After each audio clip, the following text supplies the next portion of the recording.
والدہ اپنے حصے میں سے، باپ کا انتقال ہو گیا، ماں ہے اور اولاد ہے، اب ماں کو جو حصہ ملا، ماں اپنے حصے میں سے کچھ اولاد کو دے کچھ کو نہ دے تو ماں کو اجازت ہے، اگرچہ پسندیدہ نہیں ہے۔ پسندیدہ تو یہ ہے کہ ماں برابری کرے تاکہ کسی کا دل نہ دکھے، لیکن حنفیوں کا وہاں اگر ماں کسی بچے کی خدمت زیادہ ہے یا بیچارہ غریب زیادہ ہے، اس کی بنیاد پر ماں کسی ایک بچے کو یا ایک بچی کو زیادہ دیتی ہے تو ہمارے وہاں ادا ہو جاتا ہے، کوئی عرض نہیں، اس لیے کہ ہم مالک ہیں اور مالک کو اختیار ہوتا ہے، لیکن چونکہ دوسروں کا دل دکھتا ہے اس لیے اس کی رعایت کی جائے۔ ہاں البتہ دوسری اولاد بھی یوں کہہ دے کہ امی آپ ہماری طرف سے خوشی سے آپ ان کو دے سکتی ہے، غریب بیٹا ہے یا بیٹی ہے یا آپ کی خدمت کرتی رہتی ہے، تو اس صورت میں کوئی حرج نہیں ہے۔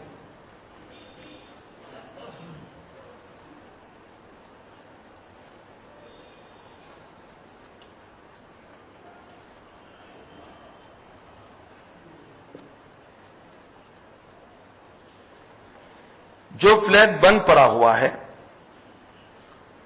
پوچھنے والے نے پوچھا ہے کہ ایک ملکت میں 4 فلیٹ اور ایک دکان ہے، 3 فلیٹ میں رہتے ہیں اور ایک فلیٹ بالکل بند ہے، بند فلیٹ کا مینٹیننس لے سکتے ہیں یا نہیں؟